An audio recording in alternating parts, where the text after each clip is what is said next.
The best time to plant a tree was 20 years ago. The second best time is now. In this episode, we're talking about what happens when families, volunteers, and community partners come together to grow greener, healthier neighborhoods. Welcome to Sustainable in the Suburbs, a podcast for the eco-curious who want to live a greener life and are looking for a place to start. I'm your host, Sarah Robertson Barnes, a soccer mom with a station wagon and a passion for sustainable living. Each week, I'll bring you practical tips and honest conversations to help you waste less, save money, and make small, doable shifts that actually fit your real life. Because sustainable living doesn't have to be perfect to matter, and you don't have to do it all to make a difference. Hello, welcome back to Sustainable in the Suburbs, the podcast where we start where we are, use what we have, and live a little greener, one small shift at a time. My name is Sarah Robertson Barnes, and I'm so glad you're here today. If you've been enjoying the podcast and want to help grow our little eco community, there are a few quick and easy things you can do. Make sure you're following the show and leave a rating or a review wherever you're listening today. Definitely come hang out with me on Instagram. You can find me there at Sarah Robertson Barnes, and feel free to slide into my DMs anytime. I love hearing what's resonating with you or what you'd like to hear on the show. Any questions you may have, shoot me a message. And be sure to check out the links in the show notes for the blog, get on the newsletter, all that good stuff. Every bit of support makes a difference, and it truly means the world to me. In today's episode, we're exploring why green spaces matter so much, not just for the environment, but for our health, our neighborhoods, and our sense of connection to each other. Tree planting initiatives are a simple but powerful climate action that we can see and feel in our communities, and they're often made possible through collaborations between corporations, local organizations, municipalities, Indigenous communities, and conservation authorities. My guest today is Carolyn Scotchmer, the Executive Director of TD Friends of the Environment Foundation. Carolyn oversees the Foundation's operations and leads a team that delivers granting programs to support environmental initiatives across Canada. She also leads TD's signature programs like TD Tree Days, which for the past 15 years has brought families, volunteers, and community partners together to plant trees and revitalize green spaces across the country. Before joining TD, Carolyn spent over a decade working with community organizations on urban greening and community garden projects, and she continues to serve on boards and alliances that focus on the role of nature in building healthier cities. Here's my conversation with Carolyn. Carolyn, welcome to Sustainable in the Suburbs. I am so pleased to be chatting with you today. And I'm excited to be here. Thank you. So I'd love to start with you. Can you tell us a little bit about your journey and what brought you into this work in environmental stewardship? Yeah. So, I've always been interested in nature. Even when I was a kid, I was always out playing in the dirt. And as I went through school and got into university, it became apparent to me that this was actually a career people could have. So I went to school, did a degree in biology, focusing on ecology, did a master's in environmental studies. And the more I learned, the more I wanted to know. So it just was a fantastic option to realize there were careers where I could be out in natural spaces, helping to promote natural spaces, and support that side of the world. And so currently you are the Executive Director of the TD Friends of the Environment Foundation, and you're leading projects that connect directly to communities. So what drew you to that kind of locally focused environmental work? So my career has always been really focused locally, and starting when I finished school, my first career-related job was actually carrying out, planning and implementing community-based restoration projects in green spaces. So just really having that experience early on and understanding the impact that can have both on the environment and on community. And I also think, looking at conservation and ecology through school and my other experiences, for me anyway, it became very apparent very quickly that while we really do need to be thinking about it at a global level, the change comes locally. And even in ecology, we talk about global ecosystems and global species, but everything's adapted, hyper local, and it seems to be reflected through everything that I end up doing. Mm-hmm. The old think globally, act locally. Yeah, it really is. It's, a little bit cliche for a reason. Mm-hmm. So you've spoken about the importance of green spaces, and let's dig into that a little bit more. How do green spaces support healthy and thriving communities? So, green spaces aren't just about trees and parks. They're where communities come alive. It's where we connect with each other. It's where we connect with nature. And there's more and more studies that are showing that nature can support and facilitate health and well-being. Gives us a space for physical activity. It also gives us a space for social interaction and to build cohesive communities. And we're still figuring out why exactly a lot of those mental and physical health benefits happen. But at the end of the day, for a lot of people, I think, with or without, the research to quote, it feels intuitive. When I spend time in green spaces and nature, I feel better. I feel stronger. I meet my neighbors and I feel like part of the community. And that work is so important. And also, historically, not everyone has felt included in that, in welcoming green spaces. So a lot of the work that we focus on and we support is also focused on reducing barriers to widespread involvement. So everybody can get out there and use the spaces in ways that make them feel better. Mm-hmm.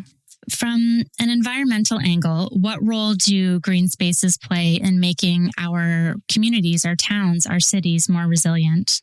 There's so many possible answers to this question. And, from a climate perspective, our green spaces are increasingly important in mitigating heat islands, at providing shade, both reducing urban temperatures and also giving a place for people to go who maybe don't have air conditioning or other ways to escape the heat.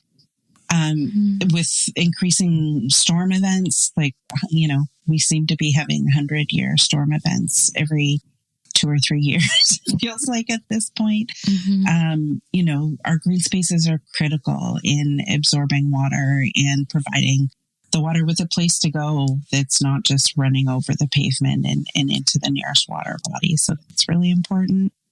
And from a biodiversity perspective, it gives us local homes for all the many species, big and small, that call our areas home. We like to think about the big, beautiful wilderness green spaces, and I'm as big a fan of those as anybody. But we have a lot of species that live in our cities. I was just looking up the fact for this podcast today. In terms of pollinators, there's 350 wild bee species in the GTA. So, we don't always see what's around us in terms of biodiversity, but green spaces, parks, natural areas really are critical habitat for the species that we need to be healthy. They are. One of the things that I do for volunteer work is I'm a nest box monitor for Birds Canada. And we have nest boxes all around Aurora, where I live. We have almost 300 boxes now. And a group of us, we monitor the cavity nesting birds in those areas. And so I can see on a firsthand level how maintaining our suburban canopy provides habitat for the chickadees and the tree swallows and the house wrens. We even had a pair of eastern bluebirds a few years ago, which was the unicorn. We've been waiting over 20 years to see a breeding pair.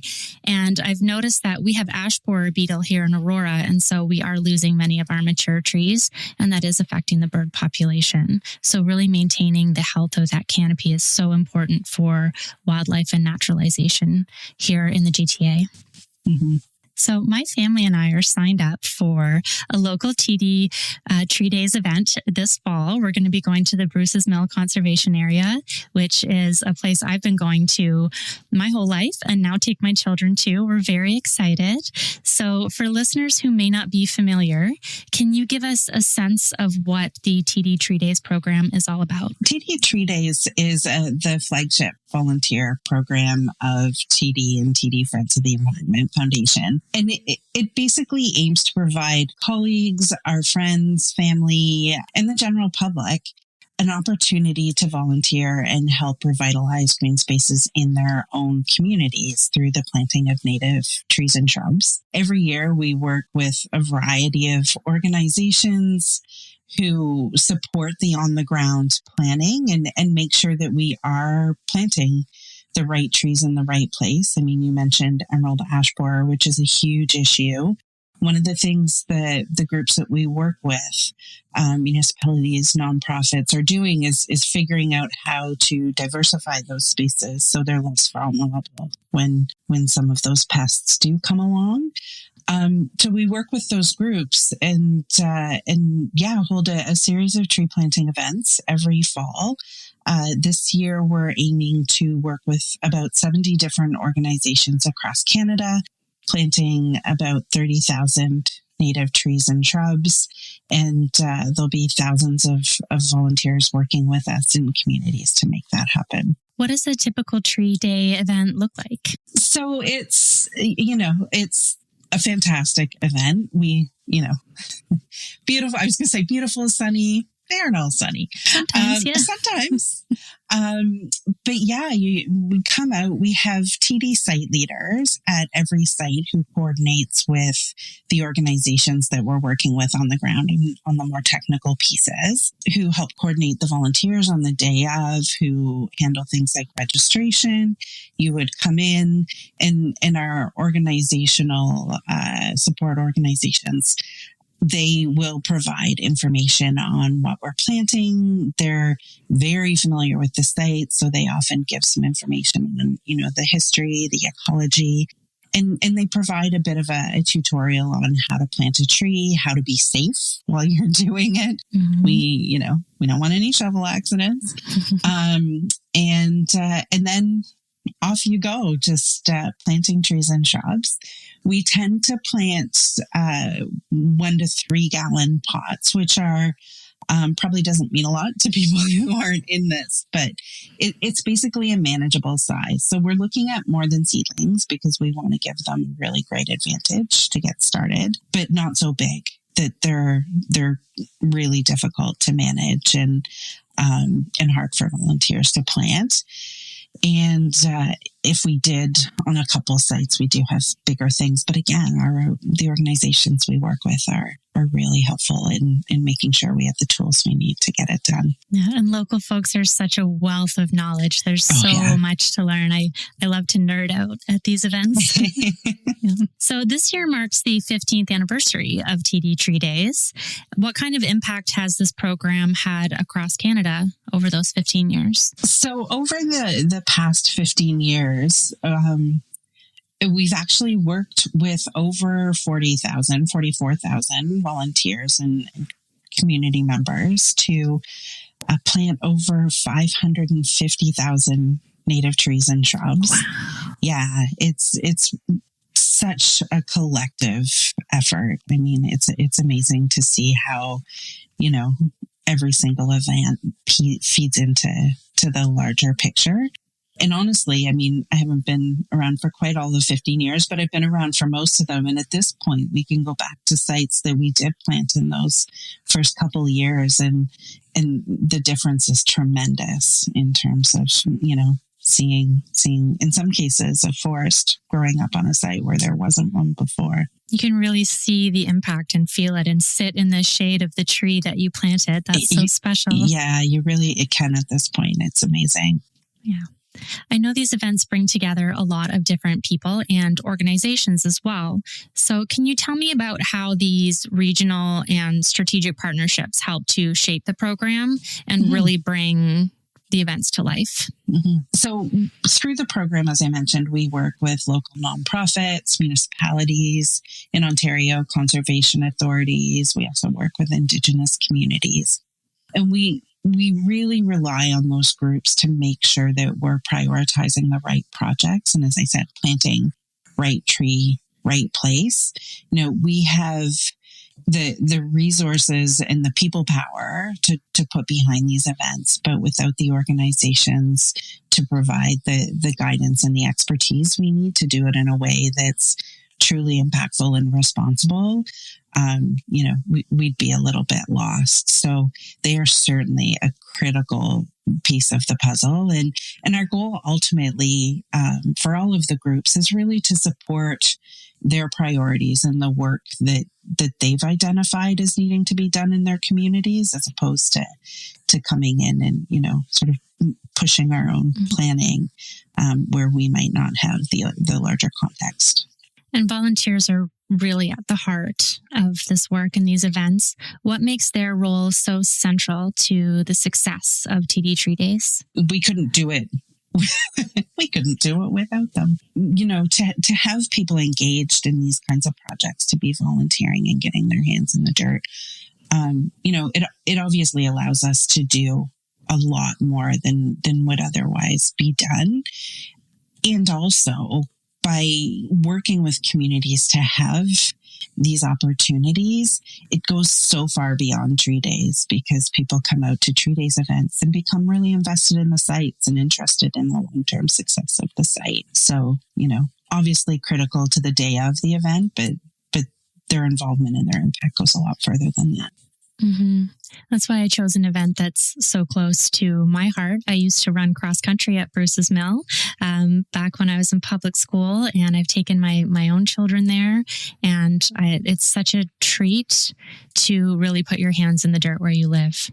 So over the years, you must have seen many meaningful moments like that. Is there a story from a past event that really captures the spirit of TD Tree Days for you? Yeah, I mean, there's many stories, but I mean, one of the things is that we really do value the volunteers that come out year over year. We have families where, we'll meet a kid at an event who's 10 and they have been to 10 TD Tree Days events, and to see that continuity. And also for me, there's something special about those events where you have people who have just not been involved before. They, maybe it's their first event. Who knows how they found it? They're bringing kids that have, never picked up and used a shovel. And sometimes they're in parks that are 5 minutes from their house that they didn't even realize there. So just that enthusiasm and that sense of discovery. And I remember one event in particular in Vaughan that we were working at. And in the middle of the event, I noticed a couple kids pointing at me, and I looked over and I had a praying mantis sitting on my shoulder. And I love praying mantises.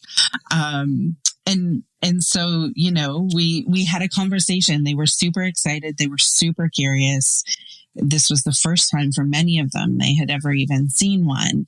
And it was just, watching that enthusiasm and that curiosity and that excitement around it. And you just know that when you put it all together, for a lot of people, these moments become kind of core memories and how they connected with nature and how they first got involved. And often it does spur long-term participation in all kinds of different ways. Well, I'll never look at a praying mantis the same way again. That's so special. So for any listeners who are curious about getting involved, what would be the best way for them to sign up or find a local TD Tree Day event? So all of our sites and events are listed on the TD Tree Days website, which is simply www.tdtreedays.com. So any events are on there. I do encourage people to check it out soon. We do fill up in some of the locations, but we've got lots going on right across the country. So. And I will definitely link that in the show notes. Make sure that you get out to an event. They are such a vibe. It's a great time. I went to one a few years ago, and it was in a park, as you were just mentioning, and folks who lived around the park just came pouring out to see what was going on, what was everybody doing. And that was really special. So I'm going to have to go back and visit that park and see how my trees are doing. Beyond TD Tree Days, what other opportunities are there for folks to engage with TD Friends of the Environment Foundation or support environmental initiatives in their own communities? So TD Friends of the Environment Foundation runs a granting program. And last year we funded 532 projects right across Canada. And a lot of those groups are running really fantastic volunteer activities and community events in their own communities. So, there's always an opportunity to look up who's active in your community. We do have a year in review that's on our website that lists some of the groups that we fund. But, Google activities in your community. If your municipality has an events calendar, if you're in Ontario, conservation authorities are often running tree plantings both in the spring and in the fall. So there are all kinds of ways in every community that you can get involved. And if you're not finding what you're looking for and there's a park down your street that you're just in love with, reach out to your municipality to see if there's anything going on or if there's an interest in starting something, if there's not already something there. So, yeah, the best time to plant a tree was 20 years ago, and the second best time is today. Exactly. Yeah. So as we close, I always like to end every show on this note. I'm going to put you on the spot a little bit. My segment is called One Small Shift, and it's all about how these small changes that we make in our lives really can make a difference. And yes, they count as climate action. So is there one small shift that you could encourage listeners to make in their own daily lives to feel more connected to nature or to support green spaces in their communities? So I think the one thing I would really, that really works for me is to take the time to appreciate the smaller moments. I can't always go to Algonquin or Banff or, the big wide open wilderness spaces, or even, spending a couple hours in the biggest park in my community. But nature is everywhere around us, as we were talking about, from the little to the big. And so taking the time every day to just stop and notice what you're seeing and to learn, one new thing about the thing that you noticed on your walk home from work or in your backyard or, on your balcony. And it just adds up to so much over time. It really does. There's so much richness around us.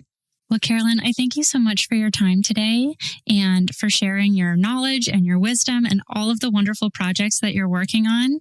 And I am so excited to be attending my TD Trees event on Sunday. I can't even stand it. So thank you so much again for your time today. Thank you so much. And I can't wait to see you at a tree planting event. If you'd like to get involved with TD Tree Days, you can find all of the details and sign up for a local event at tdtreedays.com, and I will link that down for you in the show notes. It's a really wonderful way to spend time outdoors, connect with your community, and make a real lasting impact.